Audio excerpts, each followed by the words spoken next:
হে everyone, তো সবাইকে জানাই হ্যাপি নিউ ইয়ার। নিউ ইয়ারের ফার্স্ট ডেটা কীভাবে কাটালাম সেটাই তোমাদের সাথে এই ভিডিওতে শেয়ার করে নেব।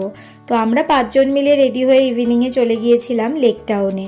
তো আমি, বাপি, মাম্মাম, উজি আর আমার ভাই মিলে লেক টাউনের মেলাতে গিয়েছিলাম। তো লেক টাউনে তোমরা সবাই জানো 25 ডিসেম্বর থেকে কত সুন্দর করে চারিদিকটা সাজানো হয়। তো এখানে লাইটস দিয়ে ভীষণ সুন্দর সাজিয়েছিল রাস্তাটা, দেখো।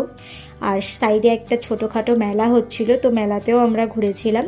দেন আমরা ওখানে একটা পার্ক ছিল, সেখানেও গিয়েছিলাম। পার্কটাতেও ভীষণ সুন্দর করে সাজিয়েছিল লাইটস দিয়ে। তো এখানে আমরা চারিদিকটা ঘুরে ঘুরে দেখছিলাম। তো এই হচ্ছে পার্কটা ভীষণ সুন্দর লাগছিল দেখতে। তো ওখানে খানিকক্ষণ ঘোরাঘুরি করার পর আমরা চলে গিয়েছিলাম মায়ের বাড়িতে। তো মা এখানে বানাচ্ছিল আমাদের জন্য স্পেশাল কড়াইশুঁটির কচুরি, যেটা খেতে ভীষণই টেস্টি ছিল।